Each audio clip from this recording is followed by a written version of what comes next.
Our hostess again, Cynthia Demas, along with the amazing Jackson McAlilly. He was here with us last year. He is such an expert in sailing. We said, please come back and sit with us again so everyone can understand what's going on.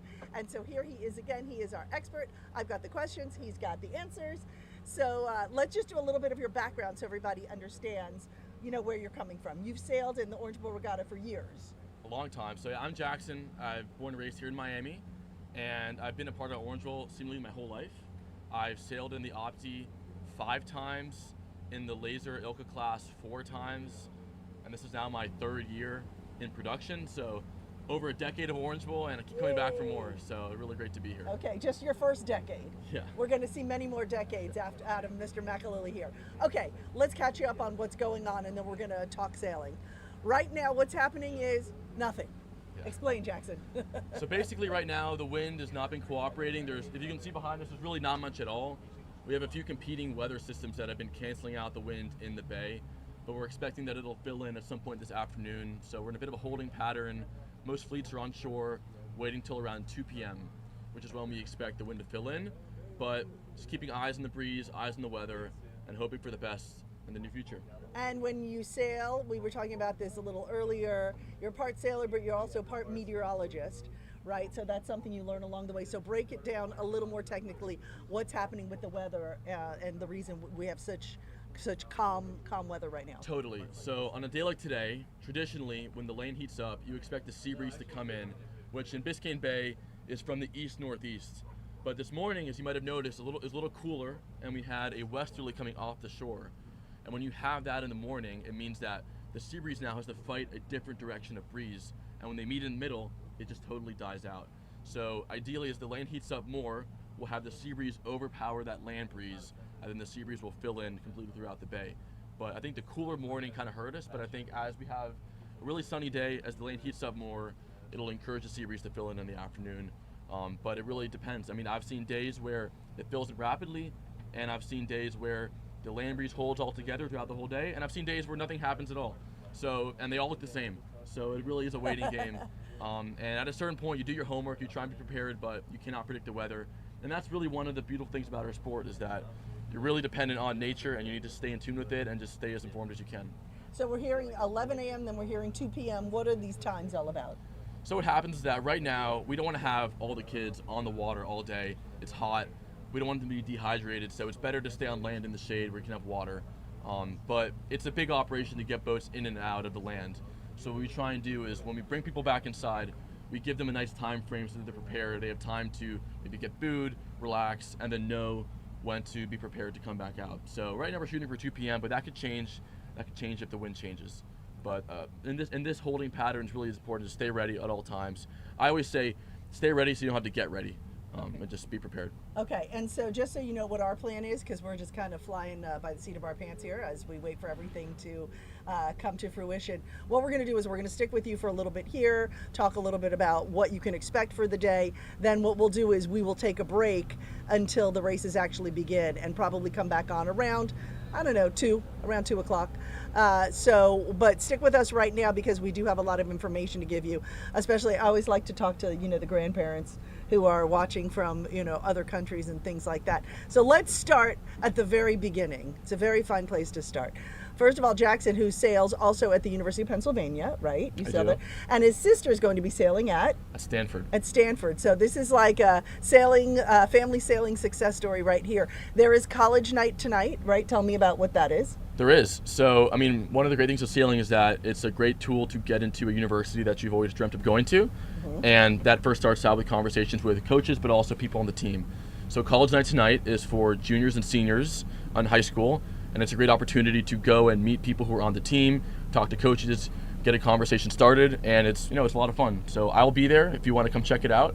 Come check out the Penn table, and I'll be happy to talk to everyone. Go Quakers. Go Quakers. Okay, so let's talk about the categories here. Obviously, a lot of people know, or maybe some don't, this is the largest youth regatta in the United States and in South America, second largest in the world, right behind Italy and Lake Garda.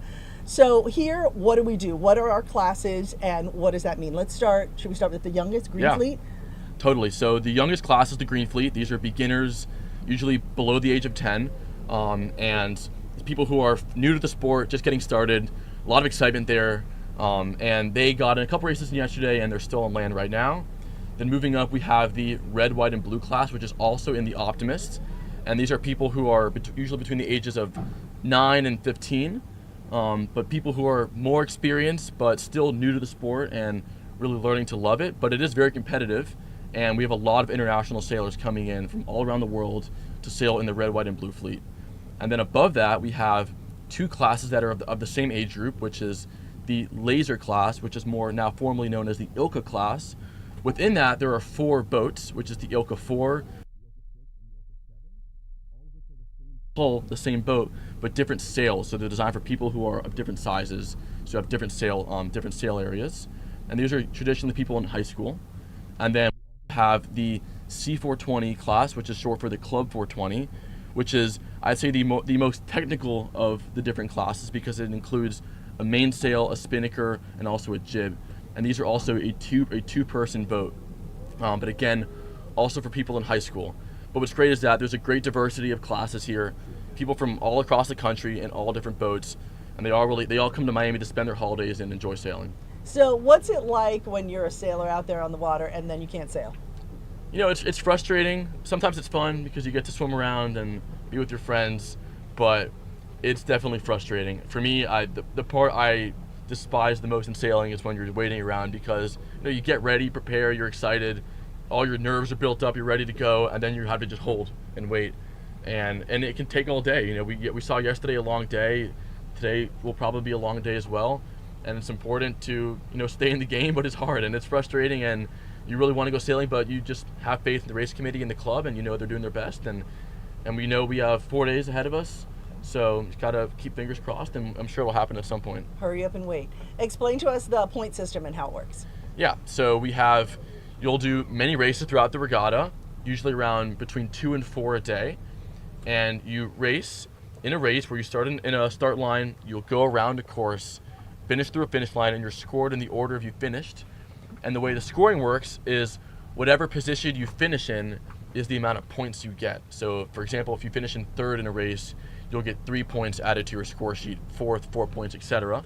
And then you add up all of your points, and then it's a low point scoring system. So the lowest point total wins. I think of it like golf, where you add up all your strokes, right, and then the lowest stroke total is the person who's the highest in the standings. And there is something we do in sailing where you get to drop your lowest score after 5 races or 6 races, depending on the class. So in this case, since we don't have a lot of wind, what if they don't get in all those races? You have to keep all your races. The idea is that after a lot of races, people have flukes. You want to be able to not penalize people for one strange race where something happens.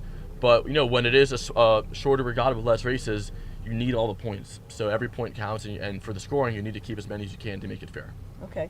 So again, we are coming in, as are all the other sailors right now, because the weather situation's not cooperating. And right now it looks like the start time is 2 o'clock. That's for everybody?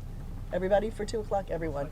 And hopefully, that does work. Yeah. So we're going to stay with you for a little bit now, and then we will take a break until 2. But why don't we talk just a little bit about our sponsors that make this possible. Our primary sponsor is, let's get it here. Here we go, TUUCI, just in case you didn't know. All over. I feel like a race car driver, right? We got all the branding.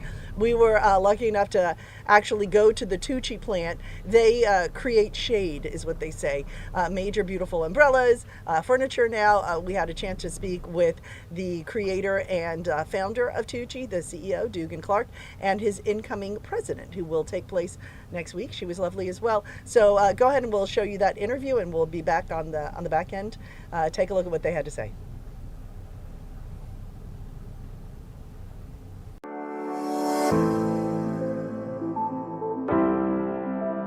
I'm up before 5.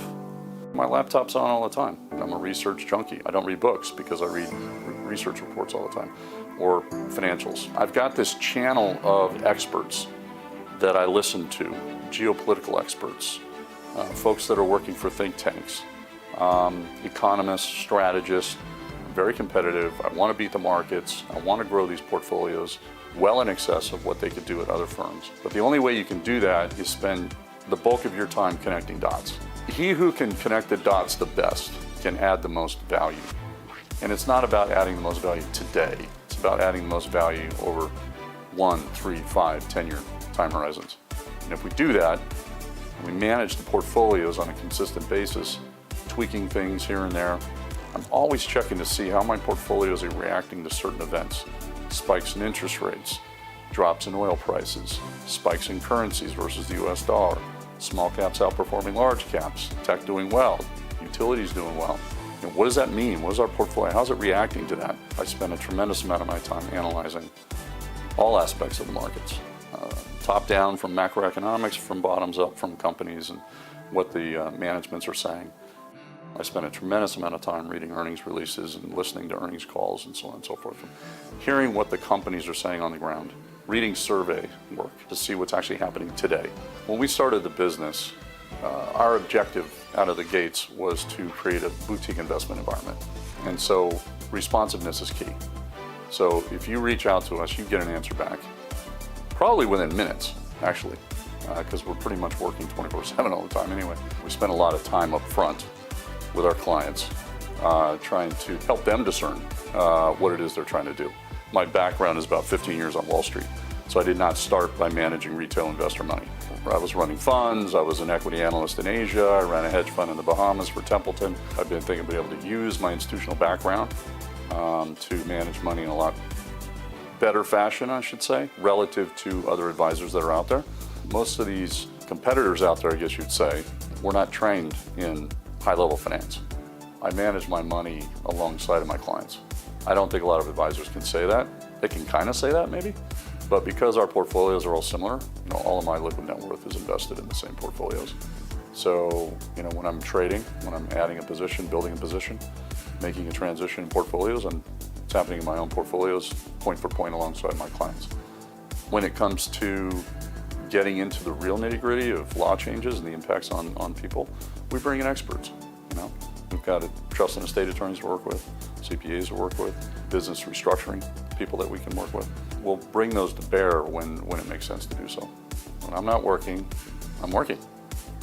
I don't know, my kids are competitive sailors, and so my wife and I spend a lot of time traveling with them, working while we travel, but traveling nonetheless. And they tend to sail all over the world, so it's been a lot of fun. Something surprising about me people don't know, I was an All-American swimmer at Arizona State. Shaved my head once. It's not a very attractive look. Won't do it again.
everybody. We are coming to you from the TUUCI, what do we call this? The headquarters? The Global headquarters. global headquarters here in Hialeah? Mission control. All right, mission control. This is where all the good stuff happens, where everything is made. Joining us here is the founder and CEO of TUUCI, Dugan Clark, and the incoming president, Lindsay Kissel. So congratulations. Thank you. Very excited. So tell us, first of all, thank you again for being the sponsor of the TUUCI International Orange Bowl Youth Regatta. Did I get that right? That's a lot. Okay, it is a lot. Why do you decide to participate in it? Why is this important?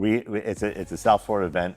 We're a South Florida company with marine roots and born here in Coral Gables, Coconut Grove in Dade County area.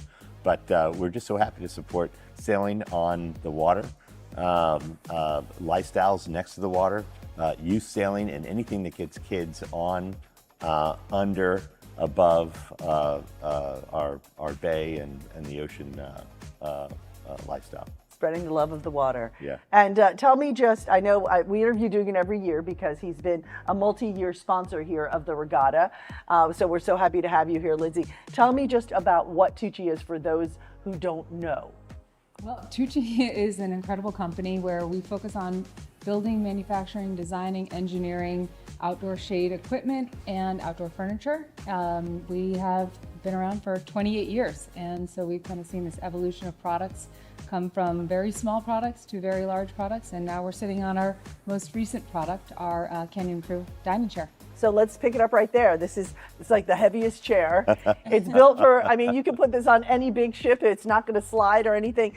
I know the furniture is kind of a newer addition to all of the umbrellas. Tell me about the furniture and what we need to know about. Well, we leaned into our DNA and our marine nautical roots. We're a company that was started in a little boat shop in South Miami, and with nautical equipment, raw materials that are built for an ocean environment. So we constructed this with that kind of knowledge and that kind of DNA to not just live on a boat, but to live in your backyard and to live at a hotel or a hospitality restaurant, anything seaside or anything even in the middle of the desert. I love to play the Is It TUUCI game where you're at, Starbucks or the Four Seasons or Ritz-Carlton, whatever, and you get to look for, oh yeah, it's TUUCI, yay. We love those TUUCI fans, and please send us those pictures. We love getting them. It's a good game, right? Yeah, that's so fun. now you're incorporating your furniture, and was my favorite, can I talk about my favorite part? I call it the artwork, because you are so unique with your umbrellas, but it's not called art, you call it Softscapes. Softscapes.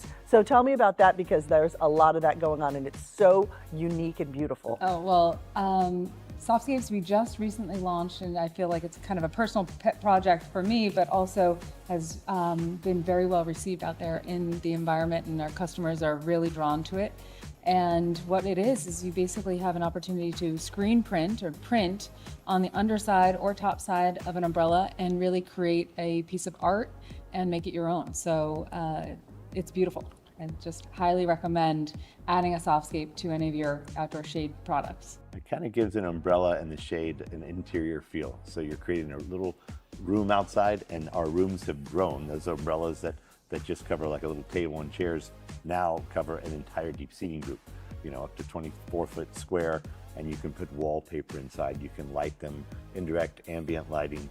They have automation on them and stuff like that. So there's a lot that you can do to kind of make it feel like an outdoor room. It's its own personality. That's right. We love that.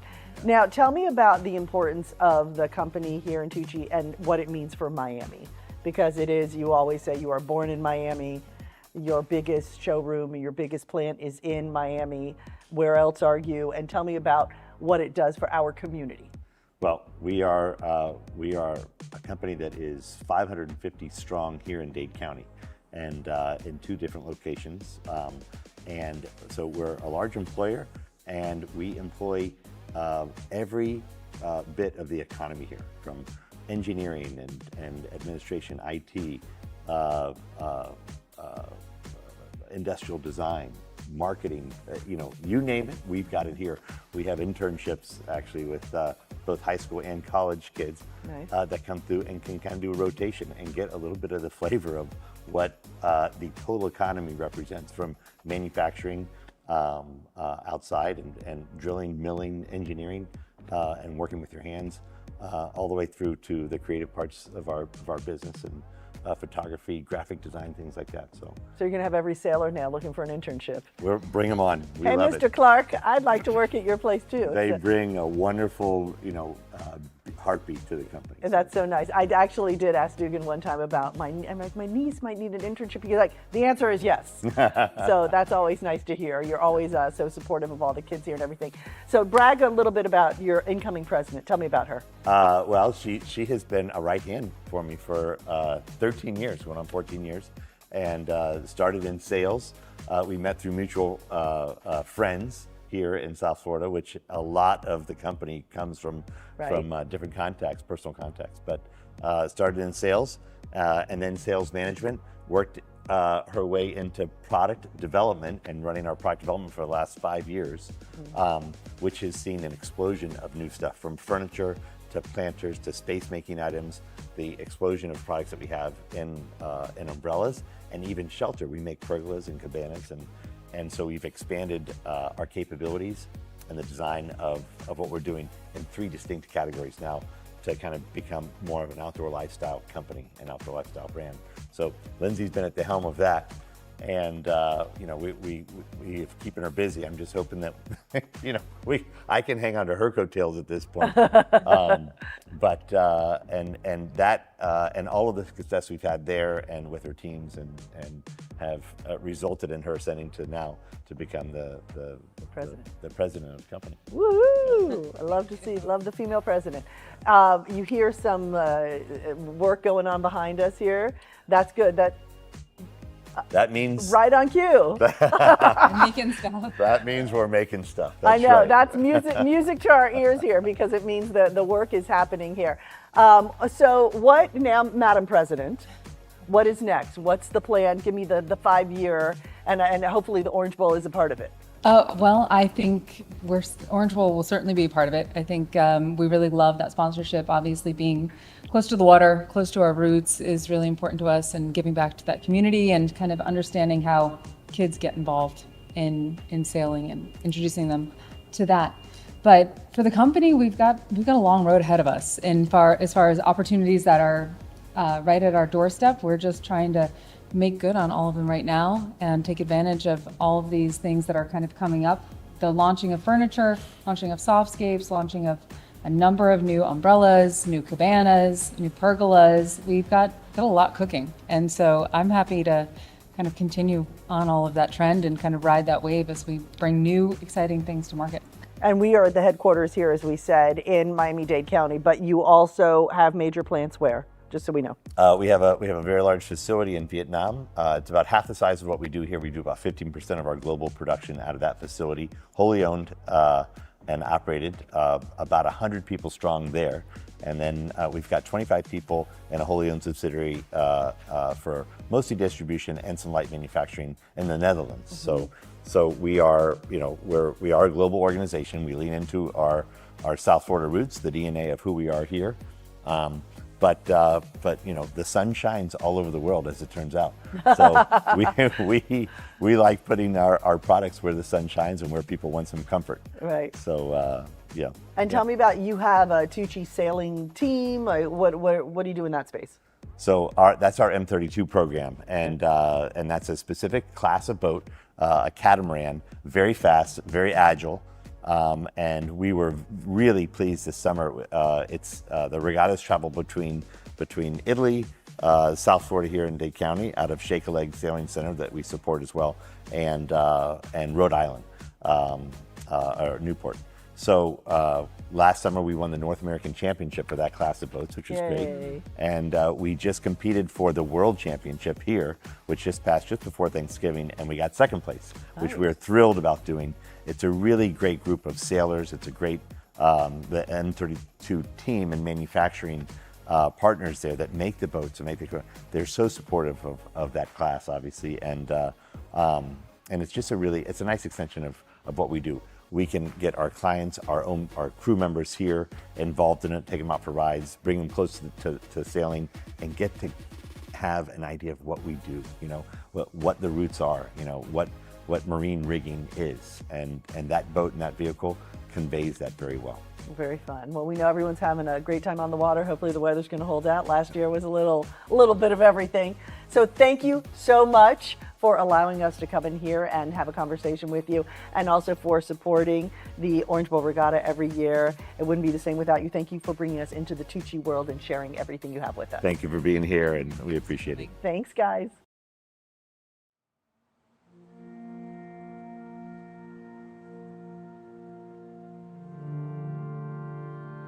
The passion for TUUCI came from my roots as a marine rigger. As a young adult, even in high school, when I was 13 years old, I worked in a small boatyard in Miami rigging custom boats. Learned how to work with my hands and materials that are from the marine industry. So when I had the opportunity to begin a company making umbrellas, I went directly to the boatyard that I started my career at, talked to my mentor, Fred Herman, and I said, hey, how'd you like to start an umbrella company here? Dugan came to me with the idea to start an umbrella company, and we dedicated a small area and told him we'd help him with anything we could help him with. I woke up one day with an inspiration to create a durable product, and it was just fun from day one, and it's continued to be fun since then. You are on vacation when you're actually experiencing one of his umbrellas. And an umbrella really is probably a shallow term. It's really a shade architecture or an architectural structure or an art object or a sculpture. I think the thing that inspires me most is the natural world, the environment that we live in and the environment that I grew up in here in Miami. Certainly the influences from a life on the ocean can be seen in all of our products. From the anodized aluminum and stainless steel components and polymer components that don't oxidize in this environment, to the actual design. Everything is pulled from the environment that we're in. Organic shapes, organic functionality. I think that's Dugan's passion, is to really create art, and his experience with nautical engineering has come together as a nautical artist. Well, first of all, dealing with Dugan Clark is oftentimes almost impossible. And the reason is because he's such a fanatic for the eye of the detail. And being in Miami is, quite frankly, unique because all of those cultures come together and form the innovation that is needed.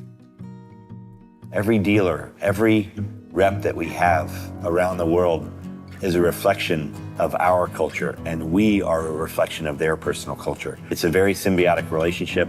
It's one that I never knew could happen or existed, and I'm so pleased and surprised that we have been able to establish those connections. Outside of TUUCI, I hope I'm the same person that I am inside of TUUCI. I am what I am. I'm a passionate entrepreneur. I'm a passionate sailor, boater. I'm a passionate family man. I'm a passionate friend. And I hope to share all of those passions with every new person I meet. It's a pleasure to be here on this planet.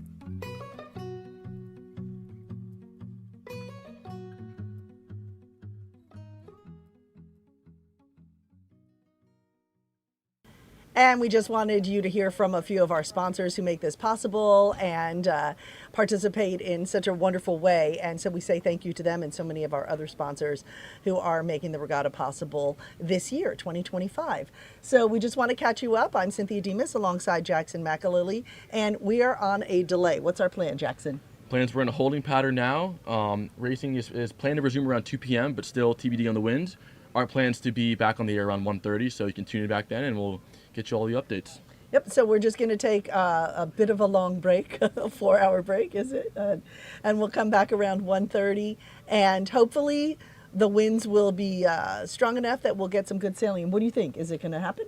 I'm going to be optimistic. I'll say yes. Okay. But at the same time, be ready for anything. Be ready for anything. Okay, so check back in here at 1:30, and we will pick it up then, and our fingers and everything crossed. So until then, I'm Cynthia Demas. I'm Jackson McAlilly. And we will see you around 1:30.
Thank you for joining us live for the TUUCI Orange Bowl International Youth Regatta. Boy, we've had a bit of a delay, and looks like we're going to have more of a delay. I'm Cynthia Demas, joined by Jackson McAlilly. And what's going on here, Jackson? Why so slow? Well, I mean, we talked about it a bit in the morning with the weather, and it seems that we're still in this holding pattern. And the fleets have come back out now because we want to be ready in a position that when the wind does fill in, we're ready to go. But that being said, it's really just not here yet at all. And it's really heating up, so we should see something soon, but it's just not materializing yet, and we still need to keep our fingers crossed. And a new element now is that there's a lot more motorboat wake out here and waves. And I think one of the side effects of living in a beautiful part of the world is that other people want to enjoy it too. So they come out here in their boats, and it's really stirring up the bay. So it's going to mean that we're going to need more wind in order to get some races going. And we're still hopeful, but we're still out here and in a holding pattern. Okay, and we have no real official word on when we're going to be starting or if we're going to be starting. So like Jackson said, we're in a holding pattern, and we're hanging out with everybody out here on the water. It's a beautiful day. This is our live drone shot, so you can observe what's happening here on the bay. And what do we see there, Jackson? I mean, we see a lot of people swimming around, tying up to their coach boat, maybe getting some lunch. Really not much of anything. We haven't seen the race committee set a course yet just because we're unsure about where the wind will fill in from. You can see people swimming in there. There you go. Okay, so you're our resident expert sailor here. You've sailed in the Orange Bowl many times. You sail at Penn at University of Pennsylvania. So tell me what's going through the minds of the sailors right now when you're out here and literally there's no wind. Look, at this point, it's late in the day. People might be getting a little tired, ready to go home. I think it's really important to stay in the game, stay focused, stay hydrated too. It's really hot out here, and it's easy to, lose track of that. And because what's going to happen is that if we do get races off, the people who have stayed in the game and stayed prepared are really going to have a leg up. So just staying at it, but also enjoy the outdoors. Go for a swim, talk with your coaches, talk with your friends. You don't need to. You can also enjoy the day as well. And what do you see out here as far as weather is concerned, as far as the clouds and what you see? What are you observing? Look, right now I see a line of clouds over the Gulf Stream, which is just offshore, which can tend to be a good sign for the sea breeze. But I also see some clouds over the land, which might be inhibiting the land heating up, which can also be a bad sign. So there's signs going both directions, and it's really hard to tell. I will say that whenever I try to predict things, I tend to be wrong. So I try and just wait and see what happens. So predict that it's over. Yeah, then it'll actually begin. Yeah, exactly. Okay, so what are we looking? So this is actually day 2 of the racing, and what happened yesterday? So yesterday we had a similar situation. The wind did fill in the afternoon. We had that land breeze from the west hold a bit longer, which meant that the green fleet was able to get some races off in that westerly, but other fleets had to wait a bit, and then they were able to get off races in the afternoon in the easterly, and then the one fleet that did not race was the red, white, and blue. So, it's still a long event. We're still not halfway through the event, but I think that a lot of fleets are getting a little more, not desperate, but more excited and more eager to get races off, no matter the conditions. Okay, so what we're trying to do out here is I think we're going to try to speak with some of the sailors just about, what they're doing to bide their time. I see most of them are just huddled up on their coach's boat. Is that what's going on? Yeah, get in the shade. Okay. And a big thank you to Honey Badger, our media boat for this 2025 regatta. And the Fox brothers are out here as our amazing captains. So thank you. And they've been a lot of fun to be with. So thanks so much for helping us out this year, guys. We really appreciate it.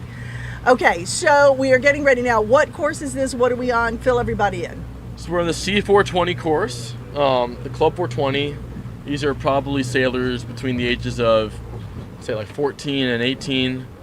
So people who are in high school generally, and it's a double-handed boat. And I say typically the C420 is one of the first boats that's able to sail in light breeze just because they have more sail area. But I think we're still at a point now where it's too light for everyone.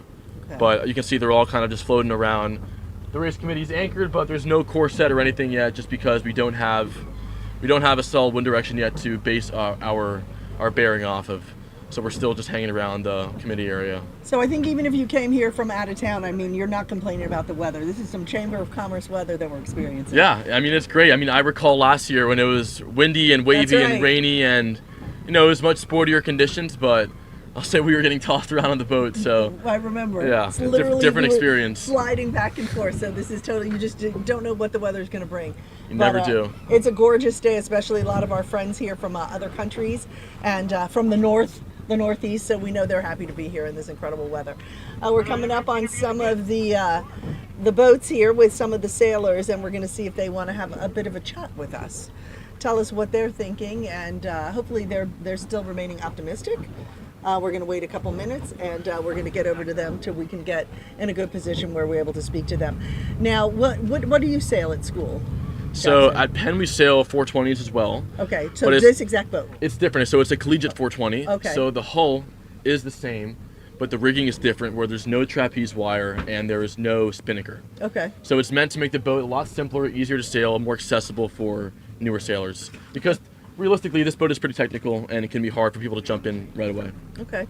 So let's go. We're coming up alongside some of these sailors here, and Jackson's going to jump back there and have a chat with them and see what they're up to, what they're thinking. Hi guys, how's it going over there? You good? You're being patient? Trying. Yep. The weather, Mother Nature is trying your patience, that's for sure. So we're here with one of the C420 teams. So what team are you guys with? We're with Palm Beach Sailing Club. Palm Beach Sailing Club. So what's it like? How's this regatta been for you guys so far? No, just not much wind so far. One race yesterday. How's today been? Hot. It's been pretty hot. We haven't.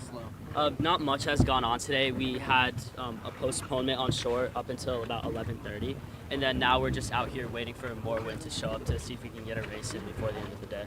So what's your go-to strategy when there is no wind on the water?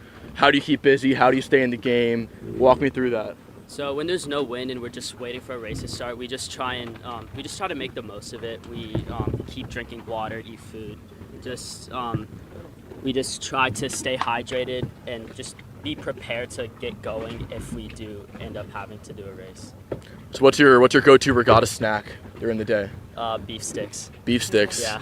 Yeah, those are good. I remember that as well. Tell us your names and who's sailing with who. What's the setup here?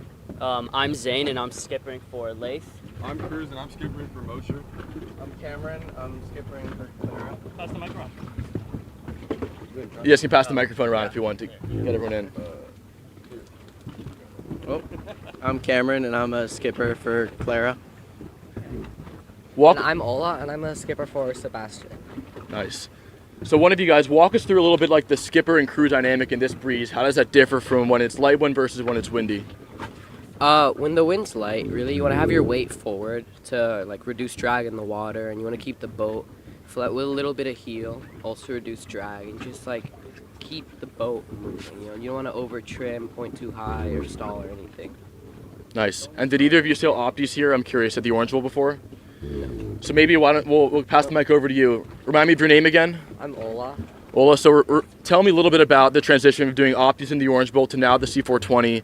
What's that been like for you? What are you enjoying about leveling up in this new class?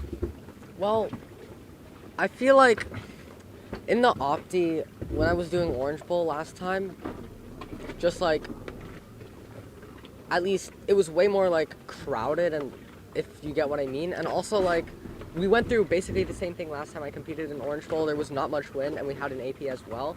And then like, you didn't really have much to talk to on the boat because you were alone. And also, in terms of like the actual racing itself, these boats tack a lot slower than an Opti would, and you can't use your body the way you would normally. So the transition, it took some getting used to, but it's, in my opinion, a little more intuitive than the Opti was. Do you have any advice for anyone who's maybe contemplating the transition right now? It's like, here, it's similar, but like, it's a very similar boat in general, but you can't use the rudder as much, so you could be a little bit more aggressive with the rudder, as well as you got to use the sail more because it's much bigger compared to the rudder, like the ratio. But yeah. Yeah, I mean, totally. I think that's a lesson that I'm still working to learn on now when I sail 420s in college. But I mean, you're totally right. You're totally right. Well, yeah, guys. I mean, I hope you stay cool. Don't get too hot. Drink water. It's gonna probably be here for a lot longer. But yeah, I'm optimistic that we'll probably get something off today, and hopefully, good luck to the rest of you guys, and we'll see you around more. Awesome. Thank you. Good luck, everyone. Thank you. And again, that was Palm Beach Sailing. So Palm Beach Sailing. So they're remaining optimistic also, Yeah, hoping yeah, of that course. we have a little wind coming. You always got to be way. optimistic. You can't. It's easy to get pessimistic when it's a long day, but you learn that. Yeah, you learn that like keep your head in the game. It all works out. And we're back with our drone shot here. You can see it is absolutely gorgeous out. Hoping that our wind kicks up, but waiting for any official word. I am tethered to my phone here, so if anything official happens, we will be able to share it with you as far as when we will take off. All right, thank you. Jenna Jenkins is telling me we are live in the snack bar.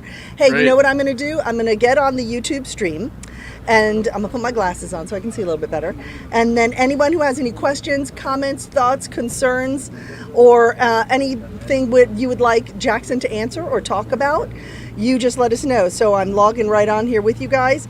And you let me know if you have any questions. Just go to the live stream. We're streaming in 2 locations, on the Coral Reef Yacht Club YouTube page and on the Orange Bowl International Regatta page as well.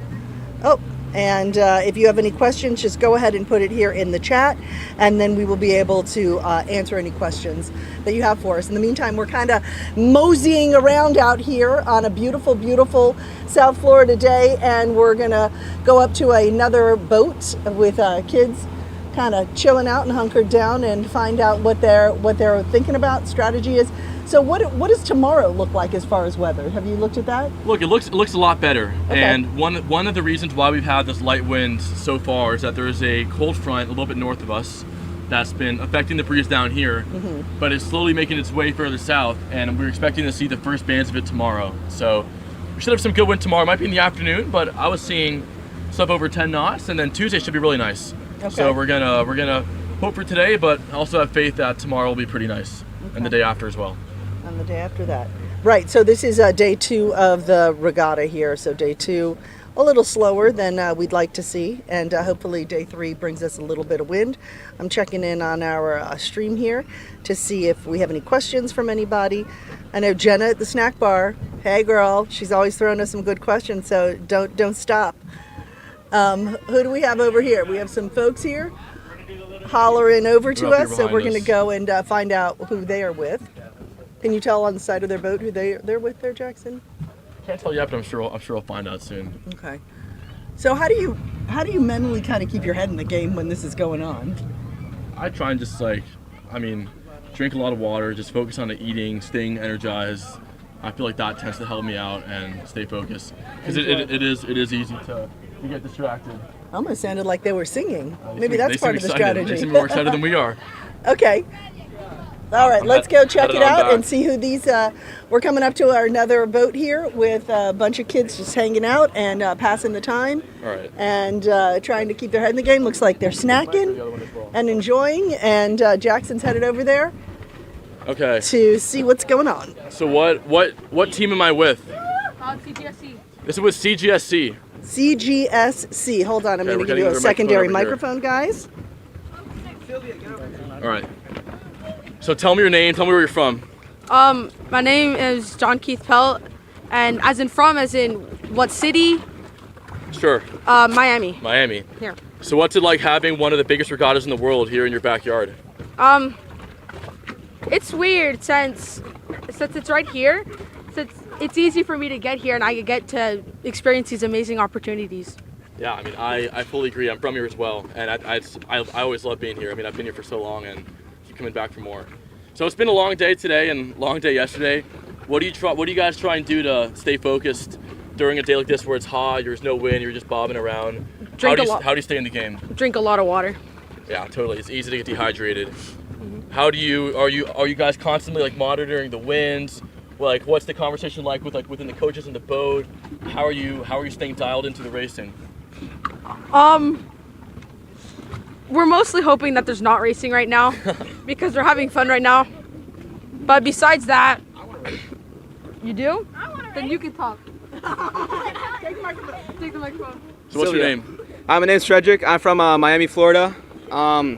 This race is really fun. It's in my backyard, so it's quick to get to. So you can have a lot of fun and you can come later, so you can actually exercise and stay in your bed. You can warm up. I feel the same way. I think staying in my bed was the best part about sailing here. Not having to be in a hotel room and having my dogs at home. I love that. I can wake up at 8 a.m. and 7:40. I can still be on time. That's great. That's great. Yeah. Feel the same way. So tell me. What other regattas have you participated in? I participated in many regattas with my friends. Some of them are Jensen and Orange Bowl. Mostly all in Florida.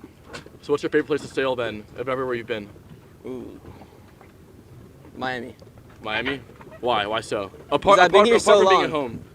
What about the actual sailing here on the bay that makes it so great?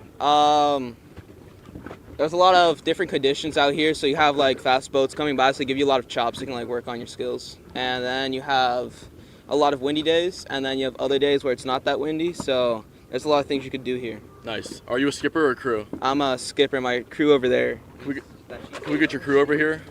Come on up, crew. She's in the shade. Who's from the furthest away? Is everyone from Miami? Yeah. Everyone's from Miami. Are you the crew? Yeah. Can we talk to you? Can we get you on the mic?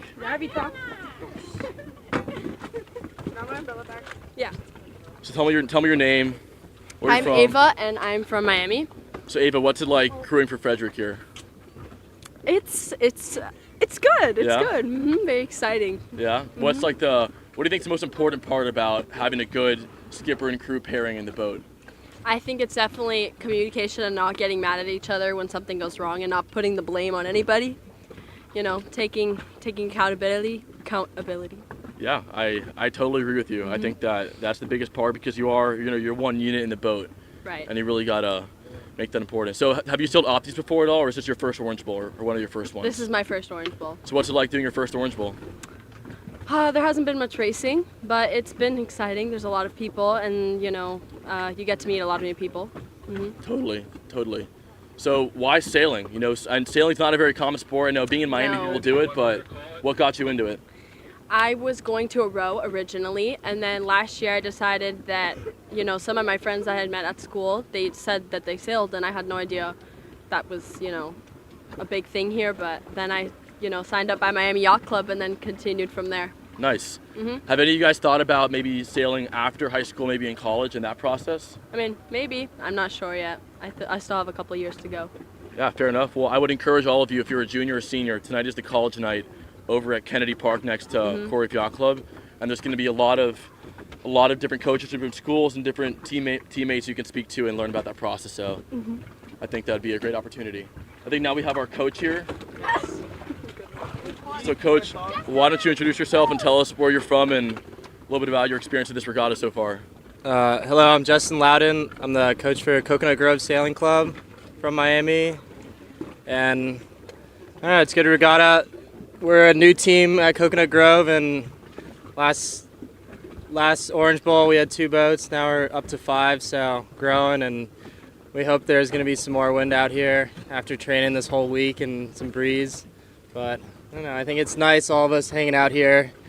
We have some shade, so it's all right. But no, I think it's pretty common where in practice days it's really windy, and then you get to the regatta and there's no wind. Which I mean, I've done that a lot personally. How do you try and how do you approach that as a coach to kind of keep your sailors in the game when the last week has been the opposite of what it is right now? Just got to switch up the game plan. I mean, we focus on a lot of things for heavy winds during the week, but we got to switch it up to different strategies and what to do in the lighter wind. I mean, the starts matter so much more, and mistakes are double or triple the amount that they are in heavy wind. You can't make anything back, so it's just trying to limit mistakes and trying to stay in some breeze if we can find some. Totally. Well, thank you all. Wish you all the best of luck. I think my fingers are crossed. I'm optimistic, and we'll see what happens, but hopefully we'll see you after some races to get some more interviews in. Great. But best of luck, and stay hydrated, stay cool. Thank you. Take care, guys. All right, our friends there from Coconut Grove Sailing Club, so they're just probably looking at their homes as they sit out here, and some of the sailors here are just really enjoying the time with their teammates.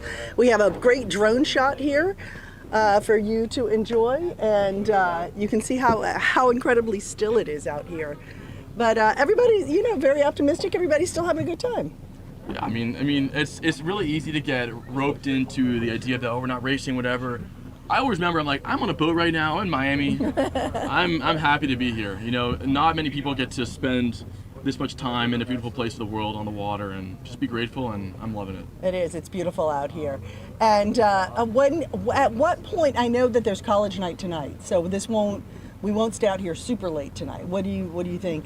Look, I think it's obviously the race committee's call. I know college night is scheduled for 6 p.m. Okay. So ideally the sailors have enough time to get in, de-rig, change up. And speaking of college night, we have our very own University of Pennsylvania sailor here. So you're going to be out there as repping Penn, right? So what do kids talk to you about? What do they ask you? Like, what's it like? Look, I think it's really easy to think about the sailing team at a school if you want to sail there, but I think also, you're going to spend 4 years of your life at an institution, and you want to make sure that it's the right fit for you. So a lot of the questions I like to talk about are about the student life, what life on campus is like, what's living there like, what the city is like, and also the team dynamic and who the people you're with, because I think more important of what you do is who you do it with. So it's really important to have those conversations as well. But honestly, I know I've had a great experience in college sailing in the ICSA, as well as my experience at Penn specifically, and I want to make sure that other people have those same opportunities that can share the wealth as much as I can. So what is it like sailing in college at your school and at other schools? Because I know you have good friends who go to other colleges. So tell me about some of the programs, obviously including Penn. I think the beauty of the ICSA is that, look, sailing is a pretty small world. You're pretty spread out in throughout the U.S., but you see people a lot. And when you're in the college circuit, it's like I'm seeing all my best friends every weekend, and it's great because I wouldn't otherwise see them. So you always feel like you're always in touch, you're always still competitive, and it really gives you something to work towards and be passionate about, which for me has been really formative in my experience in college. And I think what college sailing does is, again, teaches you how to be independent, how to be a leader, how to put your money where your mouth is, and I really loved every aspect of it, and it's made me love the sport of sailing beyond just youth sailing, but also in how it's going to carry into my adult life and beyond that. And for specific programs, I think Penn does a great job of building a really strong team culture where everyone feels like a family, and it's also doing that at a great academic institution. And I think it's a great balance. But a lot of schools also have every school has its own bonuses, its own specialties, and it's really important to try everything out, visit everywhere, and expose yourself to everywhere possible, but also keep in mind what you're interested in and what you really want. What's your favorite place to race? It's a good question. I would say for me it's got to be St. Thomas Yacht Club in the U.S. Virgin Islands. Okay. It's always amazing there. I always love going down there. Well, the water's so clear. Water's beautiful. There's always wind. It's always great. The food's nice. People are nice. So I'm always happy to be down there. Awesome. I think we're pulling up alongside another boat here of FYC. It says there. I believe that's Florida Yacht Club. Yep. So everybody's just chilling out here, waiting for some wind to kick up. Jackson, you want to pop on over there? I'll head on back down there again and get some more. Head over there and see what the folks have to say. And we're just sitting here patiently waiting, and we're going to see also what tomorrow brings as far as the weather, and see also when they're going to make a firm decision. I know the sailors have been out here twice. They were out here once, then they said, let's take a break, came back out here for a second time today, and now we're in a sit-and-wait situation. So we're going to see what the weather ends up being like. So Jackson's here at the back of the boat, and we are corralling up some of the sailors here to see what they have to say, what they're doing, what they talk about, how they hang out. I love this because we get word from, parents and grandparents from all over the world who love to see their children and their grandchildren, their nieces and nephews out here on the water, because obviously it's a little difficult to be able to see them from the shore. So we are able to bring this, and we are so lucky that this is our 4th year streaming live. We were actually, Coral Reef Yacht Club, the first yacht club to dual drone stream a regatta live. And everybody does it, but it really started at Coral Reef. And that's thanks to Chris Block when he was the head of the regatta, because it was his brainchild. And he said, hey, Cynthia, you think we could do this? I said, let's figure it out. We figured it out. And it's been fantastic. They're saying, Cynthia, stop talking. Jackson has some sailors to talk to. Jackson, all right. who you got back there? Who are we here with? Carly Exline from FYC. So from Florida Yacht Club, that's up in Jacksonville, correct? Yes. So what's it like being down here in South Florida for the holidays? Well, I actually came down the day after Christmas, so that was nice. But I'm really enjoying the heat because it actually is kind of cold in Jacksonville compared to this. Yeah, but it's really hot here. One common thing I've asked a lot of people is, how do you stay cool and collected when it's so hot out here in the water? Drinking a lot of water, and then I also went swimming. Nice. Yeah. Yeah, I wish I could go swimming, but I'm not afforded that liberty, so I'm stuck here. So what do you guys do when you're just floating around out here? You're waiting for wind. How do you stay focused? How do you stay in the game? Hydrate a lot, and then we like eat snacks, keep ourselves energized, and then mostly we're just sitting there and talking to each other. What's your go-to regatta snack? Slim Jims and gummies. No, someone else actually said that. They said Slim Jims, so I think it's been a common trend. What do you guys talk about when you're out here? You got hours to kill, so there's a lot of stuff to talk about. Just about everything. Sometimes it's like sailing and then looking at the wind, but just a lot of random stuff about our lives. So what's your prediction on the wind? What's gonna happen today? I think if it does fill in, it's gonna fill into like 2 knots, but they're gonna start us anyway. Got it. Well, I mean, I think I can see that happening too. And what I always say is that I've been trying to predict things and I've been wrong every time. So yeah. I'm starting to ask you guys, and hopefully one of you guys will give me an answer. I'm also curious, sailing is one of the few sports that's open, and it's across different genders. Yeah. So what's it like being, a girl sailing in an open sport? I've been blessed. My whole sailing career, I've pretty much had a yacht club that was mostly girls. But like sometimes it's a little discouraging because I'm 15 and the fleet goes up to 22. So going against college guys at these regattas is a little difficult, but it helps you. It keeps you motivated to get better. Totally. Are you a skipper or a crew? I'm a crew. So what's it like being a crew in a boat with the skipper? What's that dynamic like? Me and my skipper have been together in the boat since 7th grade, and so we have a really great dynamic going, and you just become really close with them. Yeah, that's really great. I think it's important. Now we'll pan over here. All right, hey, and we have here, go ahead and give me your name. Ella Diaz. Ella Diaz, and where are you from? I'm from Sarasota Squadron, but right now I'm sailing for One United. And who do you sail with? Dylan Lopez. And are you skipper or crew? I'm a crew. Okay, and what's going on? You guys have been out here for a little bit, just chilling. What's going through your mind? What are you doing? What are you talking about? We're really talking about like a bunch of random things, but we're really just waiting for the wind to fill in. We're hoping it will fill up in like, an hour or so, and we're hoping to get at least 2 races in because, we only got 1 in yesterday, so we're kind of hoping for more. Okay, and then how many races do you have to get in for the regatta for everything to kick in? And do you know the rules of how that works? We need 6 races to drop 1. So I'm hoping we'll get around 6 races in, so we have a chance to put ourselves higher on the result list. And what year are you at school? I'm a sophomore, so I'm in 10th. You're in 10th grade. And is this something that you see yourself doing next year, the year after? 110%. I've been doing it since I was 8, so I'm 16 now, so it's something I've been doing forever. 110%. That's a lot of percentage. Are you going to college night tonight? No, I don't think so. Okay, that's where they're going to talk to kids about different sailing programs and different colleges and stuff. Maybe, check it out. Maybe, yeah, we'll see. Okay, so what did you find out anything interesting about your fellow sailors where you've been sitting out here for a couple hours? Yeah, they're actually pretty cool people. Okay. I don't talk to them that much, so it's nice to know new people on the water. But yeah, they're nothing really crazy. All right, Jackson's over here. What do you think? I mean, I've been saying the same thing. I think that if we're going to see something, it's going to be in the next hour or so, and beyond that, then it's not in our hands anymore, and it hasn't been in our hands all day. But we're gonna keep the faith and try and stay cool, and like you said, stay hydrated, and maybe eat some meat sticks and some Slim Jims, and try and stay in the game. But yeah, I mean, we'll see. Maybe go for a swim. Maybe I'll be allowed to jump in the water. That actually sounds pretty good. Maybe we'll do some underwater reporting, Jackson. Yeah, what do you think? I can swim around with the GoPro and talk to people in the water. Get right up Hey, there. the other day, Jackson and I were lucky enough to walk around Coral Reef and speak with some sailors and speak with some coaches and kind of interview them about the regatta, their thoughts.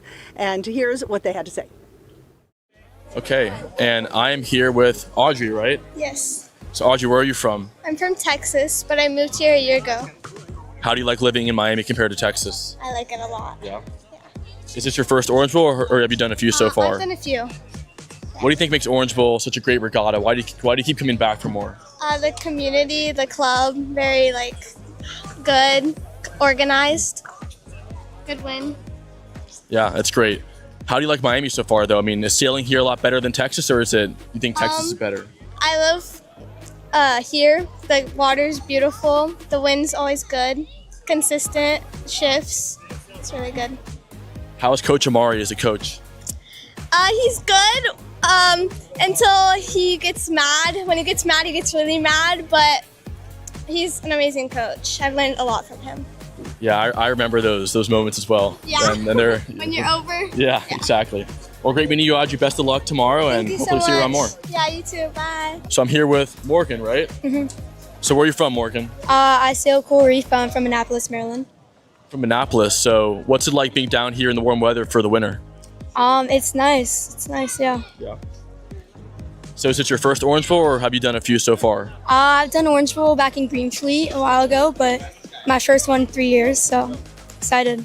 Nice. What do you think is the biggest transition from going from Greenfleet to now red, white, and blue? I think it's probably the fleet size. It's in the competition within the fleet. It's really like that once you get into the top 30 of the fleet, it gets really hard. You have to think more about it. So yeah. Yeah. What's it like sailing here at Coral Reef with Coach Amar and the other coaches on the staff? It's really nice to sail with them. It's a variety of coaches, so yeah. Well, Morgan, best of luck throughout the regatta, and we'll see you around more. Thank you. Okay, so we're here with Mateo. Mateo, where are you from? Brazil, From Brazil. Where in Brazil? São Paulo. Sao Paulo. So what's it like sailing here in the U.S. compared to Brazil? What's the biggest difference? No, I actually live here, but I'm actually from Brazil, but I live here in Miami, Key Biscayne. Oh, nice. Totally cool. So is this one of your first Orange Bowls? No, this is my second. So what's it like coming back for the second year? What's the biggest difference? I mean, last year I was in Greenfleet, but this year I'm in red, white, and blue. And last year I did pretty good. I got second in Orange. Congrats, man. So what do you say is the biggest advice you'd give to people who are in Greenfleet now who want to move up to red, white, and blue in the near future? Work hard and always keep chasing your dreams. Great. And also, what got you into sailing? You know, it's a very, not everyone sails around the world, but it's really special for us. What makes it special for you? What got me into sailing was I did a summer camp that I was just trying out just to see how sailing is, and it was pretty fun.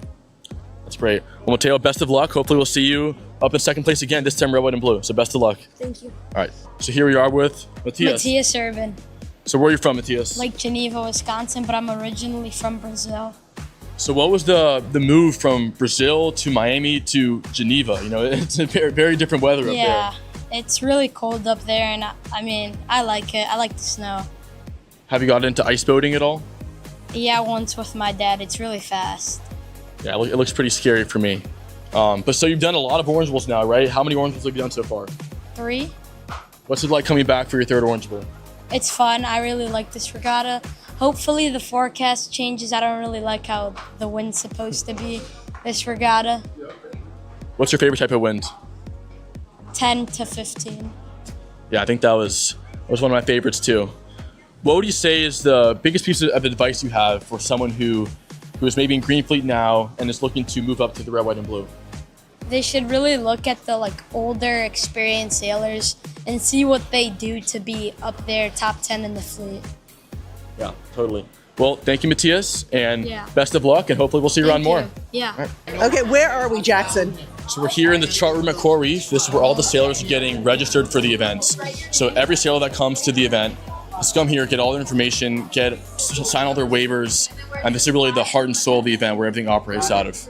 And so you've done this many times. You've been a part of the Orange Bowl as a sailor. So what is this like? Is this where you kind of get all excited, feel the butterflies, or is this where okay, let's go, game on? I think it's a bit of both. I think it's the moment where it becomes reality, where now you're actually competing, and it all really comes into one place. But no, I've done it as a sailor. I've been a volunteer. I've been an employee. I've been on every side of it, and it's always great to be back. So what's going through everyone's mind in here now? I hope we have good wind. I hope we have good weather. Or what? I mean, I think people always know that there'll be great regatta management. It's a great club, but yeah, the wind is always a question. The weather's always a question. The forecast looks great, so hopefully that holds. But I think we'll see a combination of nerves, but also excitement. How much did this prepare you to just, become independent? I mean, I don't see any parents up here. It's all the kids registering themselves and, taking control. No, I think it's helped a lot. I attribute that to more than just my sailing, but I think that being an athlete in general is very helpful. But also the nature of sailing is that you're on your own, not just on land, but when you're on the water, on a boat by yourself. I think those experiences are really formative, and I'm personally grateful for them that I've had. All right, Registration 101 with Jackson. Hey, thanks for filling us in. We'd like to take you behind the scenes. Thanks, Jackson. Of course, thank you.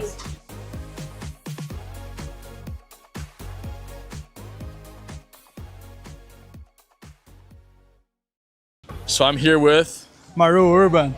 Maru, where are you from? I'm from Brazil original, but I'm here in the United States for 8 years now. So we just talked to your son Matias, but I'm curious from your perspective, what's the biggest change of going from Brazil to San Diego to Miami to now in Wisconsin? What's that been like? The weather. The weather? I'm on the ice now. Yeah? It's like -20 and the lake is frozen and people are sailing ice boats. That's the coolest thing. Do you prefer the cold weather or the warm weather? The warm weather. I love the beach and the ocean, but it's fine. I'm handling really well and the ice boats are something really good. So you've coached now for a few Orange Bowls, but you keep coming back. What keeps bringing you back to Orange Bowl for Christmas? Well, this is my first Orange Bowl in Optis, so I'm helping Lysol. And the reason I moved a little back to Optis is because I want to help my son. So it's an interesting perspective now doing this different. I see Orange Bowl for like the past 6 years in lasers, and we did amazing, including you, right? You were second in one Orange Bowl.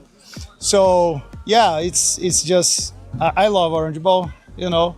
It's the time that everybody's here testing equipment, testing the limits, and we are working hard because Matias is going to Brazilian Nationals in Brazil, January 3rd. So this is his main practice for the Nationals.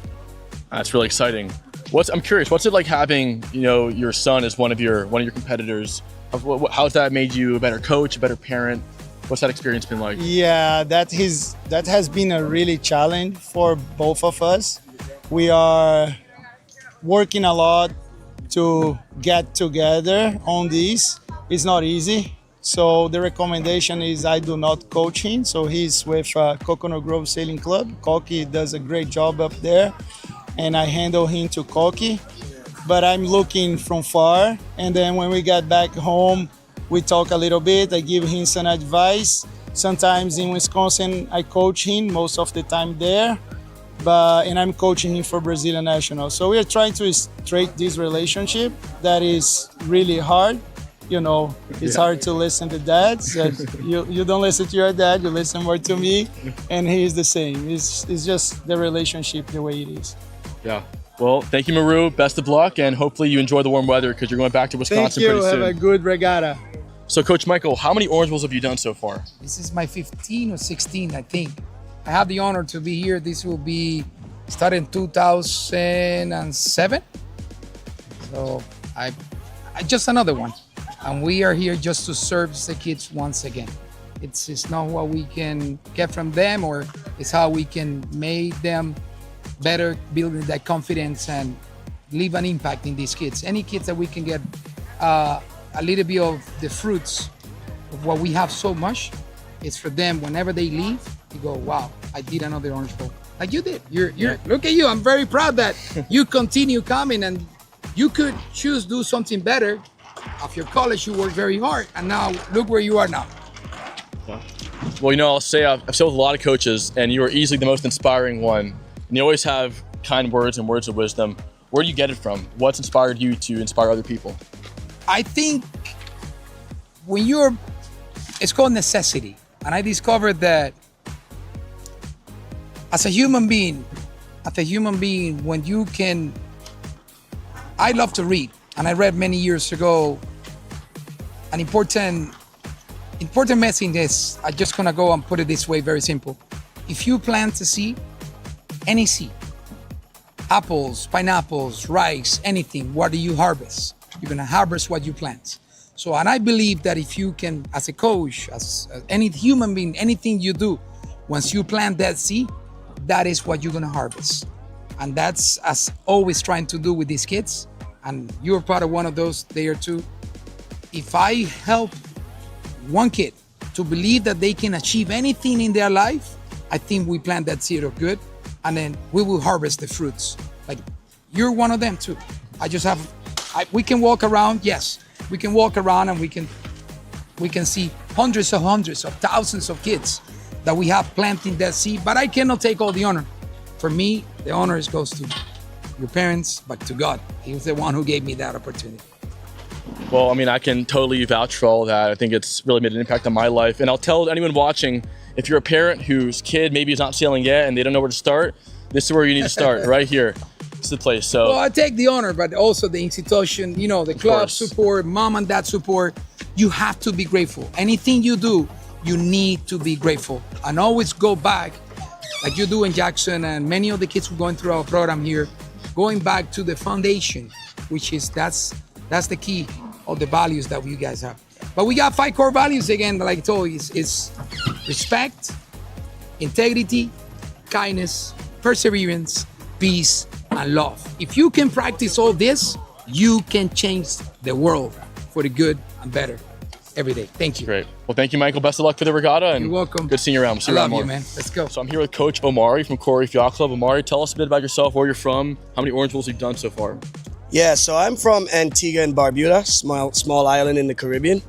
I've been at Coral Reef now, I think going on 12 years, so I've been here for a long time. So yeah, you could do the math there, but I've done quite a bit of Orange Bowls as the coach here, but also before then, I was coaching other countries as well. So I've done quite a bit of Orange Bowls coming up, yeah. What would you say is your best Orange Bowl memory? Wow, that's a hard question.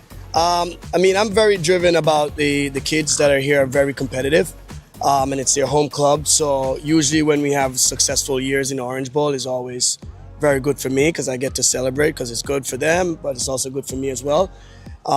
So one specific moment I can't remember, but we have had some good years in Orange Bowl, which includes you sometimes because you were part of that team for a long time. So definitely had some great memories and really good results as a team. So we were always happy when that happens.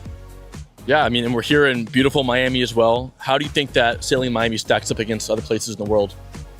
I mean, it'll be very hard to get me out of this place, I'll tell you that. I really love it here. It just reminds me of a larger Caribbean island, right? Like just a Caribbean island on a larger scale. You know I hate the cold, so this works out perfectly, and it gives us an advantage because we're able to train all year round. We really don't have a real winter, hence the reason why we're here now in December, and it's nice and sunny and probably 80 degrees. So it is for me one of the best places in the world just because you'll be able to do that. It's also really good for training because it's the bay that we sail in is really shallow. So when you're doing your drills and training, it's easy to train because you're able to move marks around very quickly. So for me, it's probably the best place in the world just because of that. And then the weather and the environment just adds to it. Totally. Well, I'll say that I've sailed a lot of coaches in my life, and Mari stacks up as one of the top few. So it's always great to see you around here. Thank you, buddy. Yeah, As man. always, good to see you, man. Thank you, guys. Appreciate it. All right, so we're back on the boat here doing some more interviews. So tell us your name, tell me where you're from. My name is Sophia Corzine. I'm from Long Beach, California. So what's it been like? It's pretty far away. What's it been like sailing down here in Miami for the holidays in Orange Bowl? It's been really cool. I've never been somewhere that's this warm for Christmas, so it's definitely a change, but it's been a lot of fun. Is this your first Orange Bowl? Yes, it is. So what's that experience been like for the regatta? It's been a lot of fun. Unfortunately, not as much wind as we were hoping for, but I think it's been a really good experience overall for my first regatta here. Yeah, I mean, the wind's definitely been not what we've hoped for, and I'm curious, what's your prediction on the wind? What's gonna happen today? I don't know if we're gonna get much today. I'm hoping for better wind tomorrow, honestly. It doesn't look like any of the clouds are really moving, so I don't know if we're gonna get anything today though. Yeah, I was looking at the same thing, and we've talked a lot about looking at the clouds to try and predict what's gonna happen. I think it's really important. So when you're waiting around here and it's hot out, what are you trying to do to stay focused and stay in the game? Staying hydrated, make sure we're still eating even though we're not really burning much, just trying to keep ourselves fed and energized. So people have been jumping in to keep themselves cool. I think it's just about keeping yourself up and being ready to go racing at any moment. Yeah, totally. And we saw you guys wrap it up and heard you talking from across the bay. So I'm curious, what's the topic of conversation when you're waiting around for hours? We're just playing games, having fun, trying to keep ourselves entertained so we don't go crazy out here. Yeah, you have to. You have to. So I also noticed the modern day hat. Do you sail on the high school team? Yeah, I do. What's that experience been like? It's been a lot of fun. I'm actually one of our team captains this year, so it's been really cool kind of just hanging out. I've been with the team for 4 years, so it's really cool. I'm rounding out my senior year with them. So Congrats. It's been a lot of fun. Congrats. How do you think that high school experience translates to sailing the C420? I think it's helpful. We still see FJs, which are pretty similar to a 420, minus the traps and spins. But I think it translates really well, especially when it's not quite this light. But once it picks up a little bit, it'll be great because it's a lot similar to what we sail in California. Totally. And speaking of FJs, have you thought at all about sailing in college?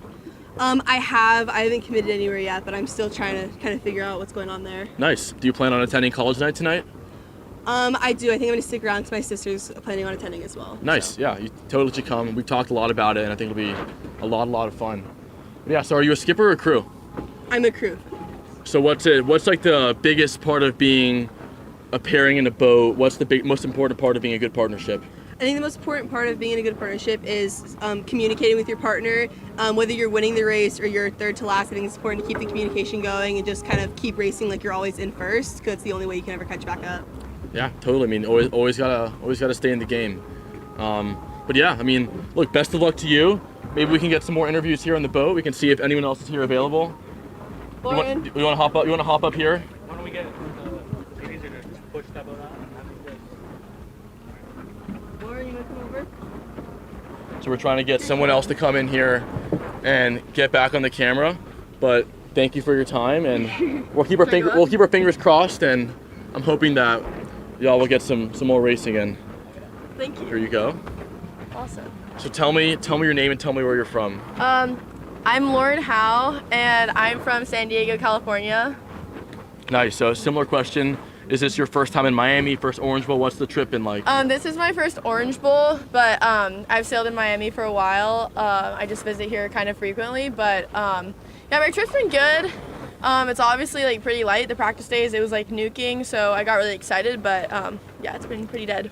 Yeah, it's unfortunate, but it happens a lot when it's nuking in practice and then like dead at the regatta. Yeah. What do you try and do to stay focused when the practice conditions are so different from the regatta conditions? To stay focused, I remind myself that back in San Diego, I've been like training in these kind of conditions. Obviously not this dead, but still like 3-5 knots, almost like 5 times a week. So I just remind myself that like it's okay. Like I've been training for this, and like the conditions are nothing like crazy. Like we can still do this kind of. Totally. And you said that, I know it's your first Orange Bowl, and I know San Diego's pretty far away. Mm-hmm. What made you come all the way this way for this regatta? Just because I feel like it's a pretty big regatta, and it's very well known. There's a lot of different people here, like from the East Coast and from kind of all over the country. Mm-hmm. So yeah, wanted to. Cool. And are you a skipper or a crew? I'm a crew. You're a crew as well. Yeah. So tell me from your perspective, what makes being a crew so great, and what's that experience been like? For me, being a crew, it's awesome because I feel like, especially on the trap, I just gotta go out there, and it's really nice. It's something I feel like is so like special because you're flying outside of the boat, and especially when it's nuking, it's like a different experience. Like you'll get like once in a life, I feel like, and as a crew, I feel like that's the time to take it. But yeah. Yeah, and I know that at home we have a lot of parents watching as well. I'm curious. I mean, I'm sure it's a big commitment for your parents to come all the way this way as well. How do they love sailing? Why did they get you into it? And what's their experience been like with you at this regatta? So my parents actually met at San Diego Yacht Club. So they've always been into sailing. My mom has kind of done like local sailing, but my dad's more competitive. And then he got into that, like racing and everything. And so he's like traveled all over the world for sailing and big keelboat sailing. So he like fully supports me. My mom's at home, but that's really exciting. I'm curious, does your dad ever try and coach you in sailing a lot, given that he's a sailor as well? And what's that like? Yeah, I mean, I sail with him in like keelboat regattas, so he does coach me a little bit, but he does come out on the boat sometimes. Like he wasn't out here today because it's really light, but yeah, he'll like coach me from afar. That's exciting, and it's cool that your dad's actually a sailor, because my dad, who I hope is watching, also loves to coach me in sailing, even though he doesn't sail. But yeah. I think that's a common thing with parents in general. But no, I mean, look, we're hoping for wind here. Yeah, we are. I think we're nearing the end of the day, and we just heard a horn, which I'm not sure what it was signaling for. We're going back in. Well, I assume. Yeah, I think we are. So it looks like we're wrapping up for the day. Unfortunately, we'll get confirmation, but keep your fingers crossed. Tomorrow looks good. The day after looks good as well. Yeah. But thanks for your time. Best of luck. Thank you so much. And yeah, great to have you here. Hope you enjoy your trip from San Diego. Thank you. All right. So those are people from Southern California, and looks like we have some Looks like we're starting out here. to maybe move back. I'm trying to get eyes on the race committee boat, and it seems like they're heading back to shore.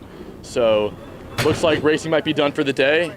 But we're waiting for the which is official word honestly here. what we've kind of seen coming for the last couple hours, and it's unfortunate, but we know that what's more important than anything is getting in quality racing. And if it's going to be terrible conditions, it's not worth putting the sailors through that type of race. But luckily, forecast looks good tomorrow. We're keeping our fingers crossed, but should have another 2 days of strong sailing ahead of us. But yeah. Okay, so it looks like we're just waiting for the official word, but it does look like we have some movement of all the, come on over here with me, Jackson. Looks like we have some movement of all the boats going back in. Is that what we're seeing here? You know what? We're waiting for the official word because we are not official anything. We just see what we see. Bye, guys. Thanks so much. Bye. So I'll tell you what we're going to do. We were at the opening ceremonies, not yesterday, but the day before. And if some of you weren't able to make it, we wanted to be able to take you there. So we're going to show you a short video of the opening ceremonies. Then when we come back, we hope to have the official word on what's going on out here. So give us a few minutes and enjoy a look at the opening ceremonies. I am Cynthia Demas, officially your unofficial MC of all things regatta. You might see me and Jackson McAlilly. Over the past few years, we've been able to stream the regatta live for you, and we will be able to do that again this year. So if you're not on the water, you will be able to participate in all of the fun. Speaking of fun, we want to thank our amazing sponsors. So I'm going to read through our list. Our silver sponsors. Let's hear it for Max Cycles. Yeah, Origin Construction, Sushi Motley, CD Sales, Harcum Durham for all of your sunscreen needs. Cynthia Demas Communications, that's me. Gold sponsors include Venice Investment Group, U.S. Sailing, Movie Medics, Optimom, Christchurch. Platinum sponsors include Seatow, that's new this year, so look for the Seatow boats. Zinn Sailing, Continental Travel, Simmons Boatworks, the Schoonmaker Foundation, Team One Newport, right here, Team One Newport. That's our merchandise sponsor. So if you would like to get an official poster for the regatta, that is where you get it, right over there. It is free, and there is one for everybody to get as a memento of this amazing event. The Well from the Terra Group, also the well down there with the coconut water. They're building, they have this amazing building here if you want to live in the Grove. And our platinum sponsors, US One Design. They gave us our amazing, oh, wait for it, gift bags. Everybody go, oh, yeah.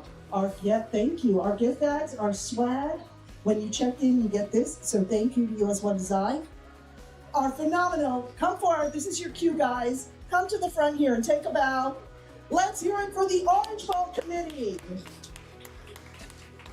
Thank you so much. It's been such a pleasure to be a part of the Orange Bowl. The regatta has officially been in existence for 51 years. So this is our 51st regatta.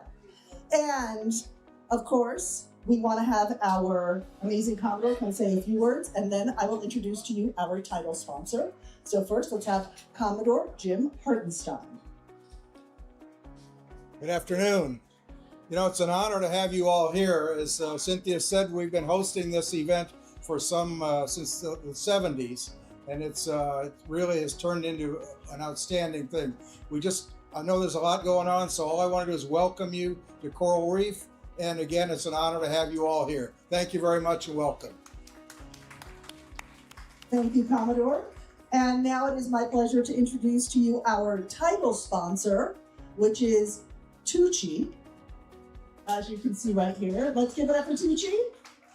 Yes, the Ultimate Umbrella Company Incorporated, and the ultimate incoming president of TUUCI is right here. Her name is Lindsay Kissel, and she would like to officially kick off the regatta. Come on, Lindsay.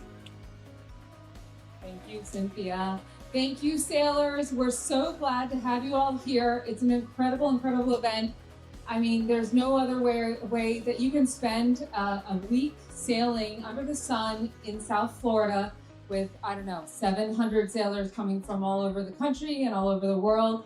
So it's my privilege to welcome you all here. And on behalf of TUUCI, start the regatta with a little quick first pitch, if you will. And then the ceremonial opening of the umbrella. So thank you so much for being here. We wish you great luck out there. Fight strong, and we hope you have some Wonderful wins. Thank you. So we're starting a new tradition. Sailors, get ready. You know how you throw out the opening ball at baseball, the opening pitch?